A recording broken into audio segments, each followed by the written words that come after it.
आज हम लोग बनाएंगे खसखस का सीरा, जिसे खसखस का हलवा भी कहा जाता है। ये दिमाग की ताकत के लिए बहुत ही बढ़िया रहता है। बच्चे बड़े सबके लिए बहुत बढ़िया है। साथ में ही न्यू डिलीवरी की हुई मदर्स जो है उनके लिए भी पोस्टपार्टम फूड है। ये विंटर स्पेशल फूड है, स्पेशली विंटर्स में बनाया जाता है। तो आज मैं आपको बताऊंगी खसखस का सीरा घर पे कैसे बनाएं। हेलो फ्रेंड्स, मैं मुस्कान आहूजा और आपका स्वागत है मेरे चैनल हुनर मुस्कान का पे। आइए रेसिपी बनाना स्टार्ट करते हैं। सीरा बनाने के लिए हम लोग ले लेंगे यहाँ पे सूखा खजूर, जिसे शिवारा भी कहा जाता है। एक ये ब्राउन आते हैं, दूसरे ब्लैक। तो ब्लैक वाले जो रहते हैं हेल्थ वाइज बहुत ही बढ़िया रहते हैं, तो ब्लैक वाले शिवारों का इस्तेमाल करना है, यानी सूखे खजूर का। उसके सीड्स निकाल देने हैं और उसे 2 हाफ में कट करना है। इस तरह से देखिए, सूखे खजूर को ब्रेक करके उसका सीड निकाल के रखेंगे। इसके बाद यहाँ पे मैंने ली है खसखस। जैसे मैंने बताया, खसखस जो है ब्रेन के लिए बहुत ही बढ़िया रहती है। ये पोस्टपार्टम फूड में भी बहुत यूज़ होती है। यहाँ पे मैंने 70 ग्राम्स खसखस लिया है। अगर स्पून से आप मेजर करेंगे तो एक पर्सन के लिए 2 स्पून लेने हैं। तो यहाँ पे मैं 4 जनों के लिए बना रही हूँ, तो 4 2 ज़ा 8, यहाँ पे 8 स्पून्स में खसखस लूँगी।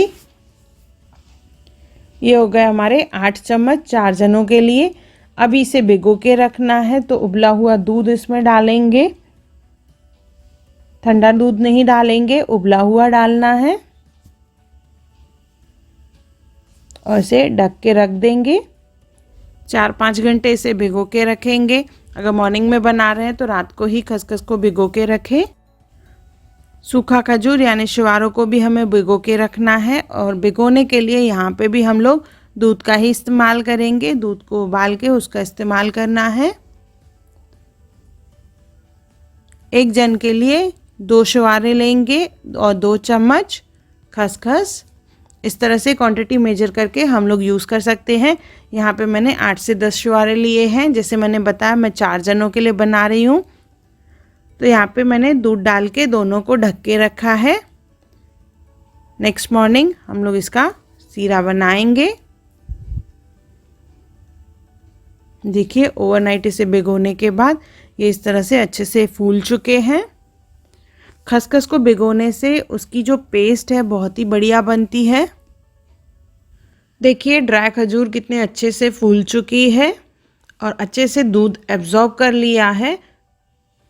तो इसमें से जो सीरा बनेगा वो बहुत ही बढ़िया बनता है। अभी जो खसखस के ऊपर दूध है हम लोग उसे निकाल देंगे, और जो खसखस है उसे हम लोग मिक्सी जार में डाल के ग्राइंड कर लेंगे। तो ये मैं डाल रही हूँ अभी मिक्सी जार में। दूध ज़्यादा रहेगा तो वो बहेगा, इसके लिए मैंने थोड़ा सा दूध अलग कर दिया। सिर्फ खसखस को लिया है। देखिए, इस तरह से पेस्ट बनानी है, बिल्कुल फाइन ग्राइंड करना है। और ये भिगोने की वजह से ही इतनी बढ़िया पेस्ट बनती है। अभी मिक्सी जार में फिर से लेंगे हम लोग सूखा खजूर जो हमने भिगो के रखा था। तो ये पूरा नहीं डालेंगे, कुछ पीसेस ऐसे ही छोड़ेंगे। देखिए, आधे मैं पीसेस इसमें डाल रही हूँ मिक्सी जार में, और बाकी आधे पीसेस बचा के रखेंगे जो हम लोग ऐसे ही पूरे डालेंगे। देखिए, इतने बचा के रखे हैं। अभी इसे करना है हमें ग्राइंड।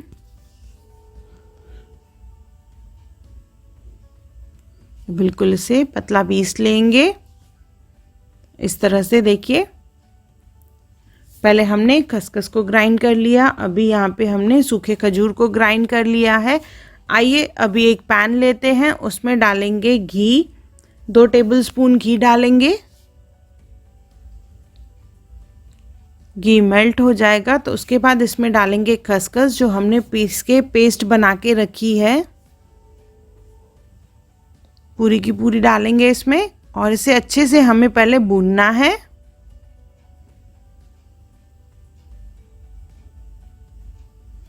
पहले आंच को तेज़ रखेंगे, बाद में धीमा कर देंगे, और इसे कंटिन्यूअस घुमाना है। जैसे जैसे घुमाते जाएंगे वैसे वैसे देखिए इसका कलर चेंज होता जाएगा, और इसमें जो दूध है वो पूरा ड्राई होता जाएगा। अभी इसमें दूध है तो उसकी वजह से ये चिपकेगा, तो इससे पहले स्टार्टिंग में कंटिन्यूअसली घुमाएंगे। देखिए इस तरह से दूध सूखता जाएगा और ये ड्राई होता जाएगा। पहले आंच को तेज रखना है, बाद में धीमा करेंगे।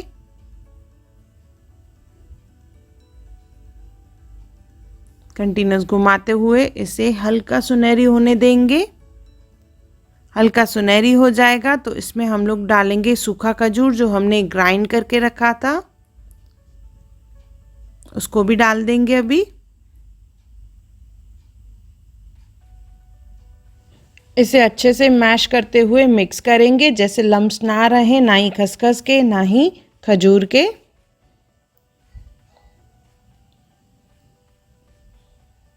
अच्छे से मैश करने के बाद ही इसमें हम लोग ड्राई फ्रूट डालेंगे।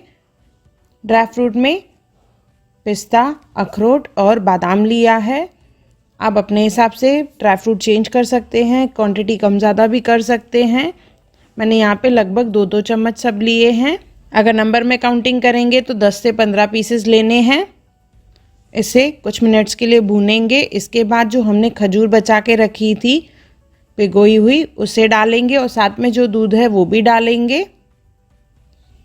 जैसे मैंने बोला था, खसखस और खजूर को भिगोने के टाइम पे दूध जो है बॉयल होना चाहिए, क्योंकि अगर हम लोग पहले ही बॉयल किया हुआ दूध डालेंगे तो सुबह तक वो दूध फट जाएगा और हमारे यहाँ पूरा सीरा जो है वो भी ख़राब हो जाएगा।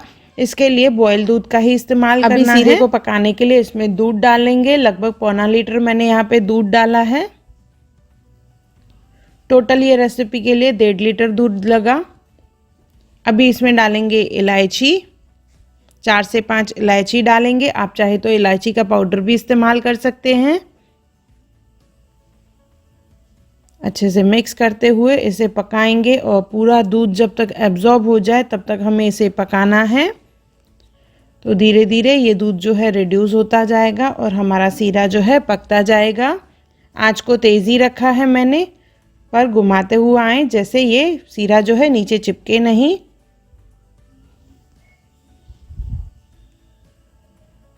धीरे धीरे देखिए थिक होता जा रहा है, दूध जो है एब्जॉर्ब होता जा रहा है। ऑलमोस्ट अभी दूध एब्जॉर्ब हो चुका है, देखिए। इसके बाद अभी इसमें डालेंगे हम लोग शक्कर। यहाँ पे मैंने 200 ग्राम शक्कर लिया है, आधी कटोरी के करीब है ये। शक्कर की क्वांटिटी आप अपने चॉइस के हिसाब से कम ज़्यादा कर सकते हैं। शक्कर डालने के बाद इसे हम लोग घुमाते हुए पकाएंगे। ध्यान रहे इसे कंटिन्यूस घुमाना है, जैसे ये जले नहीं। स्टार्टिंग में शक्कर जैसे पिघलेगी, देखिए इस तरह से झाग निकलेगा इसमें से, और धीरे धीरे फिर ये पानी जो है एब्जॉर्ब होता जाएगा। देखिए साइड्स छोड़ दिए हैं, इसमें से तेल निकलना भी चालू हो गया है। पानी ऑलमोस्ट एब्जॉर्ब हो चुका है शक्कर का और कलर भी सुनहरी हो गया है। तो इसे हम लोग सर्व करेंगे। ये गर्मा गर्म सर्व किया जाता है, बहुत ही टेस्टी है। ठंडियों में कड़कती ठंडी हो और उसमें ये गर्मा गर्म सीरा मिल जाए तो बहुत ही बढ़िया लगता है ये। थोड़ा गार्निश करेंगे ड्राई फ्रूट से। देखिए ये हमारा खसखस का सीरा तैयार है। तो एक बार ज़रूर बनाइए और मुझे कमेंट सेक्शन में ज़रूर बताइए कि आपको मेरा वीडियो कैसा लगा। और अगर आपने मेरे चैनल को सब्सक्राइब नहीं किया हो तो ज़रूर सब्सक्राइब करें। अगर आपको मेरी वीडियो पसंद आई हो तो उसे लाइक करें, मेरे चैनल को सब्सक्राइब करें, इंस्टाग्राम पे ज़रूर फॉलो करें और मेरी वीडियो को ज़्यादा से ज़्यादा शेयर करें। और मेरा वीडियो देखने के लिए थैंक यू।